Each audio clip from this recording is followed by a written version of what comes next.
오늘 설교는 마가복음 강의 마지막 시간입니다. 79회째입니다. 주보에는 그 번호를 기록하지 않았지만 제 설교 노트에는 79번으로 기록되어 있습니다.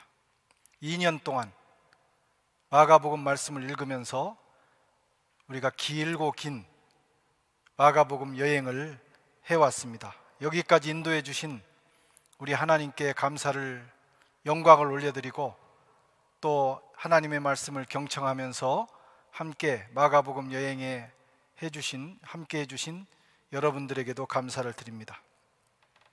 오늘 마지막 본문은 부활 예수께서 제자들에게 가셔서 그들을 만나시고 이제 지상 사역을 마무리하시는 그런 내용이 나오고 있습니다. 부활 주님께서 제자들에게 가셔서 하신 첫 번째 일이 무엇이었을까?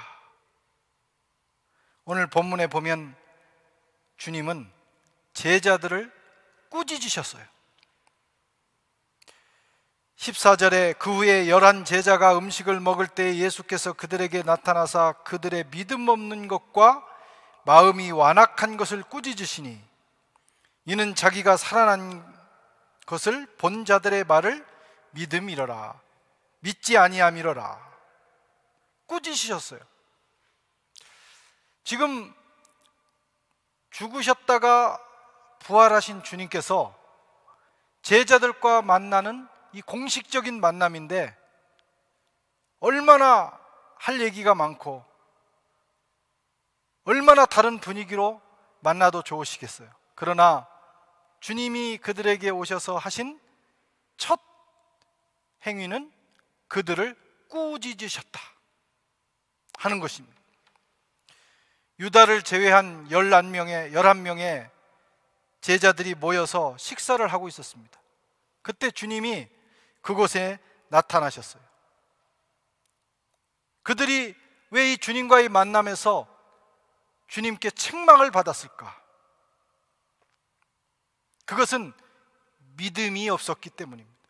믿지 않았다. 그들은 주님의 부활 약속을 믿지 않았어요. 그리고 그 부활하신 주님을 직접 만난 사람들의 증언도 믿지 않았어요. 그들의 문제는 믿음이 없었던 겁니다. 믿지 않았어요. 못 믿은 것이 아니라 믿지 않은 거예요. 죽은 자가 살아날 것이다, 내가 사흘 후에 살아나리라, 너무나 얼토당토하는 얘기고 상식적이지 않은 얘기이기 때문에 못 믿을 수는 있어요. 그런데 그 약속대로 주님이 살아나셔서 이미 여러 사람에게 보이셨고 그들이 제자들에게 이것을 증언했어요. 이 정도 되면 그래도 믿을만 하지 않습니까? 그런데 그것도 믿지 못하고 믿지 않았다. 그래서 주님이 꾸짖으신 겁니다. 왜 못 믿었어요? 마음이 닫혔기 때문에. 오늘 본문에서는 마음이 완악해졌다. 제자들의 마음이 완악해졌어요. 그래서 믿지 못할 뿐만 아니라 믿을 마음도 없는 그런 상태에 있었던 겁니다. 주님께는 이 문제가 가장 심각한 문제였어요. 제자들이 주님의 부활 약속을 못 믿을 뿐만 아니라 이미 부활하셨는데도 못 믿겠다고 하는 이 불신앙, 이것이 주님께는 가장 큰 근심거리였습니다. 신앙이 뭔가요? 신앙이라는 것은 주님의 약속, 주님이 하신 일, 그리고 주님의 존재와 하나님의 성품을 믿는 겁니다. 인정하는 거예요. 그 신앙입니다. 그래서 이 하나님의 약속과 하나님의 존재를 믿는다고 하는 것은 내 마음에서 그것을 받아들이는 거거든요. 그러기 위해서는 마음밭이 좋아야 돼요. 좋은 마음, 그 마음으로 인해서 하나님의 말씀과 하나님의 약속을 받아들일 수가 있는 겁니다. 그래서 주님께서도 마가복음에도 마음밭의 비유를 하신 거예요. 우리 마음이 완악해져서 길가와 같고 돌무더기 같고 그리고 잡초가 무성한 밭과 같은 마음이라면 거기서 믿음이 자라지 않는다는 겁니다. 마음의 문제였어요. 그들에게 믿음 없음은 주님이 보실 때 마음이 이미 돌덩이처럼 단단해졌다, 완악해졌다 하는 겁니다. 신앙생활 잘 하려면 마음 관리를 잘해야 돼요. 좋은 마음, 옥토와 같은 마음을 가질 때 우리가 신앙생활이 성공적으로 이루어질 수 있어요. 하나님의 말씀이 떨어질 때 좋은 마음밭에서만 싹이 나고 잎이 나고 열매를 맺을 수가 있어요. 좋은 마음밭에는 30배, 60배, 100배의 열매를 맺는다고 그랬어요. 마음이 중요합니다. 마음속에 있는 잡초와 돌을 걸러내야 됩니다. 자신을 성찰하고 회개하고 기도하면서 자기 마음, 우리는 다 주님 탓하고 환경 탓하고 여러 가지 주위에 문제를 제기하지만 주님은 마음의 문제라고 말씀하는 거예요. 내가 내 마음을 관리 못해서 모든 문제가 나온다는 것입니다. 자기 성찰과 회개와 기도를 끊임없이 하면서 우리의 마음이 완악해지지 않도록, 단단해지지 않도록 마음 관리를 하셔야 돼요. 이 마음 관리는 내가 하는 겁니다. 주님은 우리에게 말씀을 주시지만 그 말씀을 받는 마음 관리는 바로 내가 하는 거예요. 내가 좋은 마음 가지시기를 축원합니다. 그래야만 열매를 맺을 수가 있어요. 호세아서 10장 12절에도 너희가 자기를 위하여 공의를 심고 인애를 거두라. 너희 묵은 땅을 기경하라. 지금이 여호와를 찾을 때니 마침내 여호와께서 오사 공의를 비처럼 너희에게 내리시리라. 선지서를 읽어보면 우리 마음의 문제를 지적하고 있어요. 하나님은 변한 게 없어요. 출애굽 때부터 동일한 마음으로 그 백성을 사랑하셨어요. 그런데 너희가 마음이 변해서 고개를 하나님으로부터 돌리고 등을 돌렸다 이거예요. 마음을 기경해야 돼요. 갈아엎어야 돼요. 마음으로 하나님 앞에 돌아가야 돼요. 좋은 마음을 가져야 합니다. 옥토가 된 마음에 믿음의 씨앗이 자라납니다. 좋은 마음으로 예수님 믿으면 구원에 이릅니다. 좋은 마음을 가지면 하나님의 말씀이 내 속에서 역사합니다. 그리고 그 말씀으로 인한 믿음이, 내 마음에서 일어난 믿음이 세상을 이기는 권능을 가져와요. 우리가 이 험한 세상을 어떻게 이길 수 있어요? 믿음으로 이겨요. 내 마음이 믿는 거예요. 뭘? 하나님을 믿고 약속을 믿고 그분의 권능을 믿는 겁니다. 요한일서 5장 4절에 무릇 하나님께로부터 난 자마다 세상을 이기느니라. 세상을 이기는 승리는 이것이니 우리의 믿음이니라. 좋은 마음을 가지고 하나님을 믿는 믿음이 자라나면 아무리 폭풍 부는 세상이라 할지라도 세상을 우리는 능히 이기게 되는 것입니다. 그래서 주님이 얼마나 사랑이 많으신 분이에요. 제자들을 얼마나 아끼셔요. 그런데 일관성 있게 주님이 책망하시고 꾸짖으시는 내용이 있는데 믿음의 문제만큼은 꾸짖으셨다. 어찌하여 믿음이 없느냐? 믿음이 적은 자들아 왜 믿지 않느냐? 주님의 일관성 있는 꾸짖음, 믿음입니다. 여러분은 믿음이 있습니까? 여러분은 정말 하나님을 믿으세요? 하나님의 말씀을 정말 믿으세요? 믿으셔야 돼요. 그게 신앙생활이에요. 마가복음 4장 40절에 이에 제자들에게 이르시되 어찌하여 무서워하느냐? 너희가 어찌 믿음이 없느냐? 풍랑 앞에서, 인생의 파도 앞에서 두려워하는 이유가 뭐냐? 주님이 보실 때는 그게 파도의 문제가 아니라는 거예요. 뭐가 문제예요? 믿음이 없기 때문에. 마가복음 9장 19절에 대답하여 이르시되 믿음이 없는 세대여 내가 얼마나 너희와 함께 있으며 얼마나 너희를 참으리요 그를 내게로 데려오라 하시매.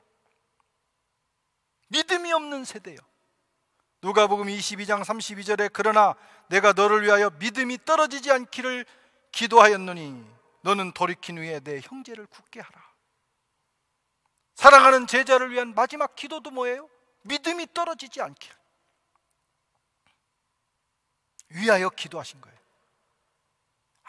아무리 험악한 세상이 오고 아무리 어려운 상황이 와도 우리 속에 하나님을 향한 믿음이 자라고 있다면 우린 능히 이길 수 있다 이거예요. 제자들을 지상에 놓고 이제 하늘에 올라가시는 주님, 원래 오셨던 곳으로 가시는 주님의 마지막 걱정, 내 제자들이 믿음이 떨어졌구나, 믿음을 버렸구나, 마음이 완악해져서 믿음이 자리 잡을 구석이었구나. 그것이 주님의 걱정이었어요. 믿음 없는 것이 가장 큰 문제입니다. 믿음이 여러분 있습니까? 신앙생활 지금까지 해왔는데 믿음이 자라고 있습니까? 믿음이 자라야 돼요. 하나님을 믿어야 돼요. 하나님의 능력, 그분은 전능하시다. 우리가 사도신경 매주 외우잖아요. 전능하신 하나님, 뚜삐성, 못할 것이 없는 하나님, 그분은 신실하시다. 반드시 약속을 지키시는 하나님, 그분은 사랑이시다. 아들까지 희생시키신 하나님, 그분은 살아계시다 하는 이 사실을 인정하는 것이 믿음입니다. 마음으로 인정하는 거예요. 믿습니다 이런다고 믿음이 아니에요. 말은 그렇게 해놓고 인정하지 않으면 그건 믿음이 아닙니다. 그것을 받아들여야 돼요. 성도는 그 믿음으로 살아가는 사람입니다. 우리의 구원도 믿음으로 시작됐다면 우리의 삶을 지탱하는 것도 믿음이에요. 그 믿음으로. 그리고 그 믿음이 우리 인생을 끌어가는 견인차가 돼요. 천국 아무도 못 가봤잖아요. 주님이 약속하셨으니 믿는 거예요. 그 믿음으로 우리가 천국을 향해서 행진하고 있는 것입니다. 저와 여러분들에게 주님께서 믿음 주시기를 바라고, 제자를 위해서 기도하신 것처럼 우리의 믿음이 약해지거나 떨어지지 않기를 축원합니다. 주님께서 지금 기도하고 계실 거예요. 이 코로나라고 해가지고 자꾸 게을러지고 또 믿음이 떨어지고 흔들리고 하는 우리를 위해서 주님이 지금 하늘 보좌에서 믿음이 떨어지지 않기를 위하여 기도하고 계시다, 이런 말씀. 마가복음을 마무리하면서 여러분, 저와 여러분들에게 하나님께서 강력한 믿음을 부어주시기를 축원합니다. 그거 하나면 우리가 세상을 이길 수 있어요. 이어서 주님은 앞으로 제자들이 무엇을 하면서 살아야 될지, 인생의 목적, 그리고 사명, 감당해야 될 사명, 그것을 말씀하십니다. 주님이 지금 마지막 순간이기 때문에 엑기스만 말씀하시는 거예요. 하실 말씀이 얼마나 많겠어요. 그러나 가장 중요한 말씀, 이제 다시는 못 봐요. 제자들이 죽어서 이제 주님 앞에 가는 그 순간까지 이제 이런 말씀은 나누시지 않을 거예요. 마지막 주시는 지상에서 말씀, 무엇을 감당하며 살아야 되는가? 우리 다 알잖아요. 복음 전하며 살아라. 온 천하에 다니며, 15절에 또 이르시되 너희는 온 천하에 다니며 만민에게 복음을 전파하라. 거부할 수 없는 명령, 폐기될 수 없는 명령, 그리고 지체할 수 없는 명령이에요. 지체할 수 없는 명령. 급히 나가서 수행해야 되는 명령입니다. 그게 선교와 전도예요. 가장 급한 거예요. 왜? 생명 살리는 일이니까. 우리는 전무후무한 코로나 사태를 맞이하고 있습니다. 세계 최대의 위기, 전쟁만큼이나 어쩌면 전쟁보다도 더 엄청난 위기를 맞이했어요. 온 세상이 코로나 앞에서 벌벌 떨고 있습니다. 수많은 사람이 감염되고 쓰러지고, 또 감염돼도 속수무책이에요. 무슨 치료제가 있는 것도 아니고, 병원 자리는 모자라 가지고 마지막 거의 감당할 수 없을 때쯤 병원에 겨우 들어갈 수 있고, 나머지는 집에서 견뎌야 되는 그런 상황을 우리는 경험하고 있어요. 21세기에 누가 이런 상황이 오리라고 생각했겠어요? 새로운 세기를 맞이할 때마다 인류는 희망했어요. 야, 20세기에는 정말 놀라운 세계를 맞이할 것이, 21세기는. 그런데 세기마다 인간은 절망에 빠졌어요. 20세기 맞이하면서 1, 2차 대전 수많은 어려움들을 겪었어요. 21세기 세상에 우리가 전쟁 안 하면 될 줄 알았는데, 그렇죠? 우리가 이제 문명을 잘 발전시켜서 특별히 굶주릴 이유가 없다고 생각했는데, 이 바이러스가 지금 온 인류를 낭망에 떨어뜨리고 있어요. 더 문제는 전문가들에 의하면 10년 안에 더 심각한 문제도 올 수 있다는 겁니다. 이거보다. 하나님께서 우리를 지켜주시기를 바랍니다. 하나님께서 이 세상을 지켜주시기를 바랄 뿐이에요. 전쟁보다, 폭탄보다도 더 무서운 것이 바로 바이러스임을 알았어요. 우리 손에 잡히지도 않고 눈에 보이지도 않는데, 이놈의 것이 총알과 같아요. 총알 맞은 거나 이 바이러스가 우리 속에 들어온 거나 그 이상의 효력을 발생한다 이거예요. 얼마나 무섭습니까? 파이자와 모더나를 비롯한 제약회사에서 95% 그 효력이 있는 백신을 만들었다고 그래요. 그나마 다행입니다. 금년 연말쯤 되면 프랑스도 보급이 된다고 합니다. 이제 그 순서를 지켜서 위급한 분들 먼저 하겠죠. 그리고 내년쯤 되면, 내년 상반기에는 많이 이제 보급이 될 거고, 치료제도 이제 만들어질 거예요. 천만 다행입니다. 지금 이 세상에 할 일이 다 참 많지만, 급한 일이 많지만, 지금 코로나 전국에서는 이 백신을 만드는 일과 치료제를 만드는 일과 이 만든 것을 보급하는 일만큼 중요하고 급한 일은 없어. 모든 사람이 이걸 기다리고 있는 거예요. 이게 있어야 세상이 돌아가는 거예요. 이게 있어야 사는 거예요. 지금 그런 상황입니다. 그래서 모든 국가들이 오직 이 문제에 집중하고 있어요. 이거 못 잡으면 끝나는 거예요. 이 문제를 해결하기 위해서 모든 에너지와 모든 재정을 투자하고 있어요. 과할 정도로. 왜? 급하고 중요한 거기 때문에. 여러분, 우리가 경험하는 이 코로나 바이러스, 코로나 19보다 더 심각한 바이러스가 이 세상에 있다는 사실을 아십니까? 그건 아담 이후로 이 세상에 침투한 죄라는 바이러스죠. 불신앙이라는 바이러스죠. 이 죄의 결과는 뭡니까? 사망입니다. 죄의 마지막은, 죄의 값은 사망이니라. 죄 문제를 해결하지 않으면 모든 사람이 죽게 돼 있어요. 육체만 죽는 것이 아닙니다. 이 바이러스는, 코로나는 육체를 죽이지만 죄라는 바이러스는 우리의 영혼까지도 죽이는 거예요. 심각한 문제입니다. 사람들은 모르고 있어요. 인정하지 않으려고 그래요. 그러나 이것은 사실이죠. 인류가 해결해야 될 가장 급하고 가장 중요한 문제는 죄의 문제입니다. 창세기에서 하시는 말씀이 그거예요. 왜 세상에 이런 문제가 왔느냐? 죄 때문이다.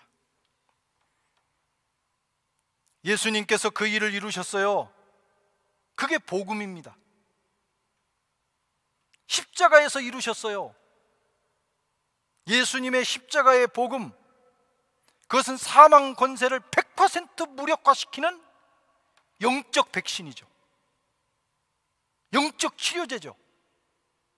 누구든지 십자가 복음, 예수 그리스도의 피를 경험하면 모든 죄의 권세, 사망 권세에서 벗어날 수 있어요. 예수님의 부활은 그 십자가 복음이 사실이라고 하는 100% 효력이 있다고 하는 사실을 증명한 것입니다.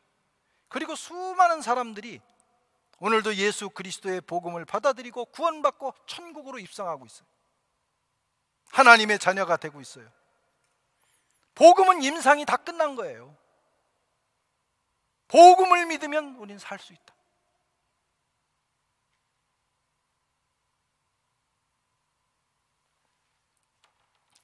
더 감사한 것은 이 복음은 그라띠라는 거예요.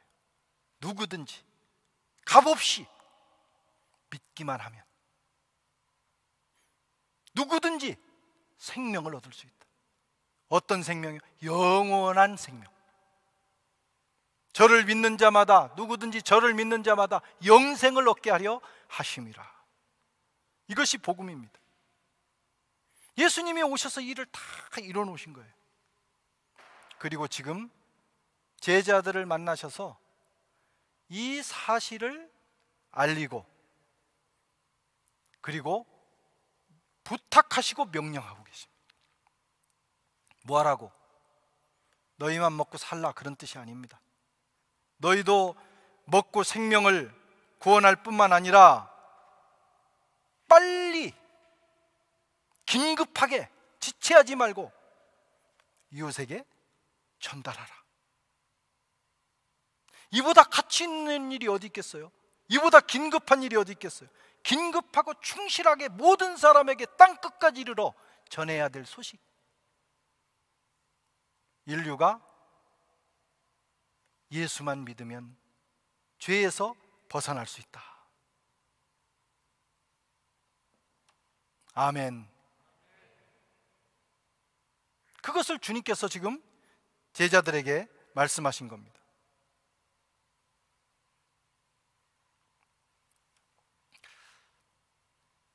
그 명령을 주님은 우리에게도 주셨어요. 전도와 선교는 지체할 수 없는 사명입니다. 전도와 사명, 이 선교를 위해서는 모든 것을 쏟아 부어야 되는, 폐기될 수 없는 명령입니다.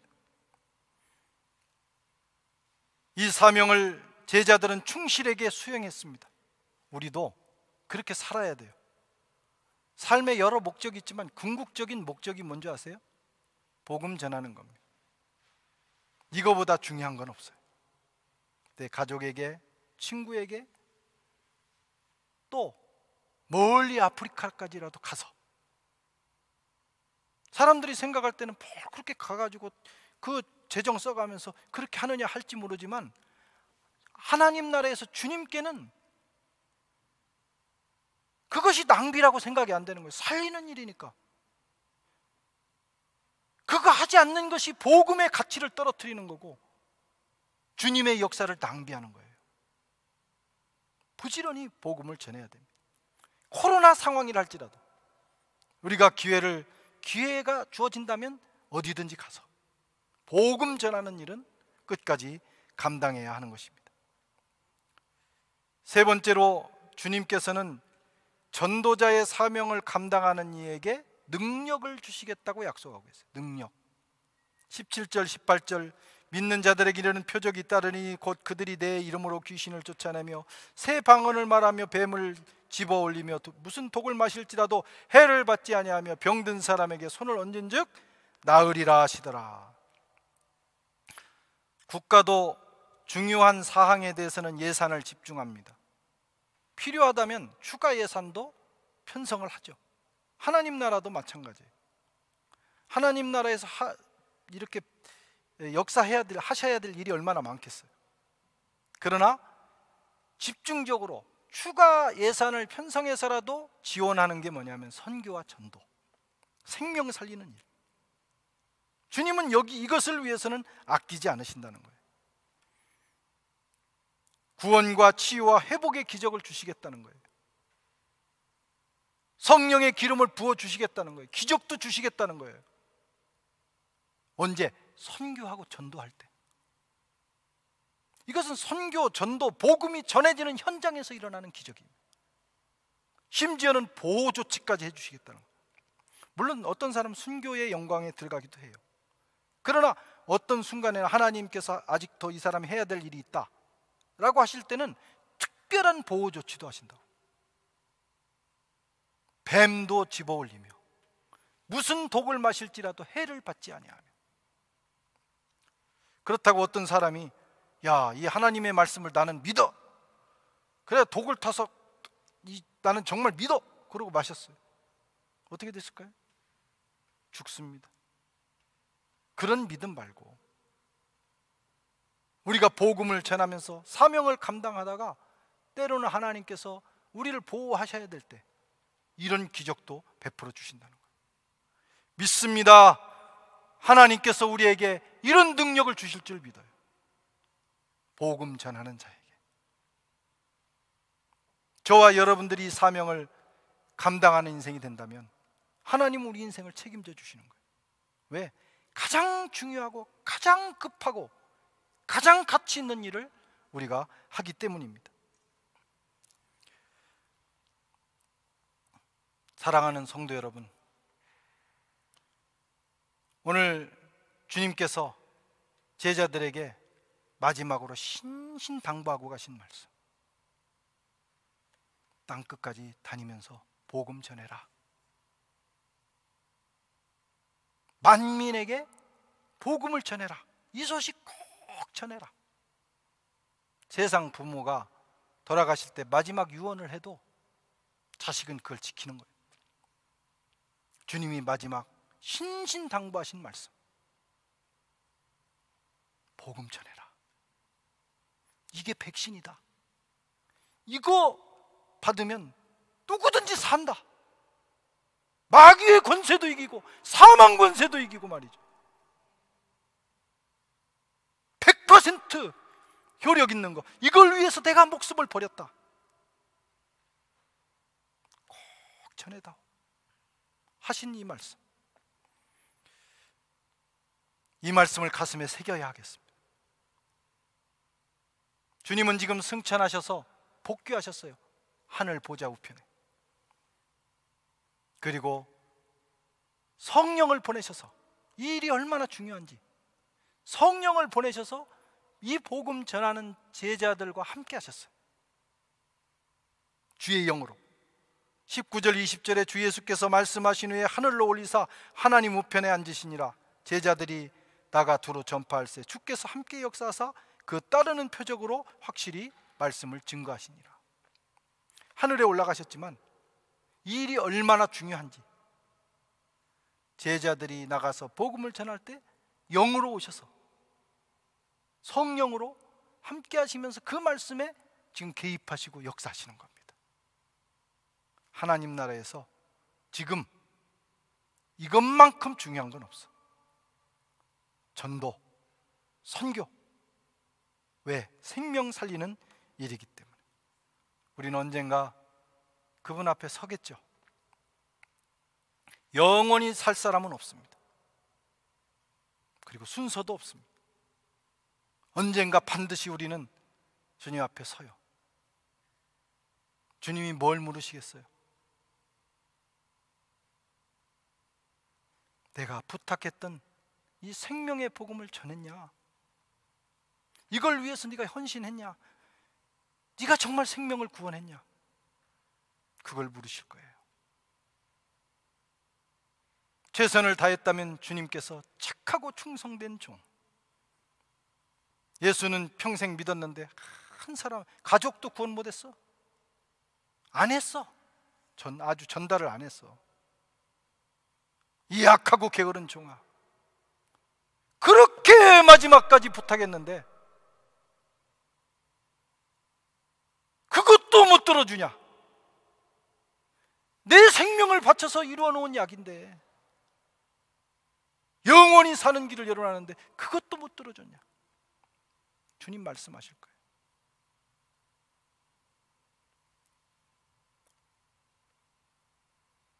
잘 하고 있습니까? 자신에게 한번 물어보십시다. 나는 잘 하고 있나? 신앙생활 잘 하고 있어요? 주님께서 내게 간곡하게 부탁하신 이 말씀을 가슴에 새기고 때를 얻든지 못 얻든지 누군가를 위해서 기도하고 복음을 전하려고 하는 기회를 찾고 전달을 하고 있어요? 그렇게 한다면 잘하고 있는 겁니다. 그리고 끝까지 우리는 그 길을 가야 됩니다. 그러다가 주님 앞에 서는 거예요. 영혼의 날, 주님 앞에 서서, 내 영혼이 주님 앞에 서서 주님을 맞이하는 날, 그날을 준비해야 합니다. 흔들리지 말고. 마가복음을 사도 바울이 고린도 교회를 향해서 권면했던 말씀으로 마감하겠습니다. 그러므로 내 사랑하는 형제들아, 견실하며 흔들리지 말며 항상 주의 일에 힘쓰는 자들이 되라. 이는 너희 수고가 주 안에서 헛되지 않은 줄을 알미니라. 아멘. 기도하겠습니다.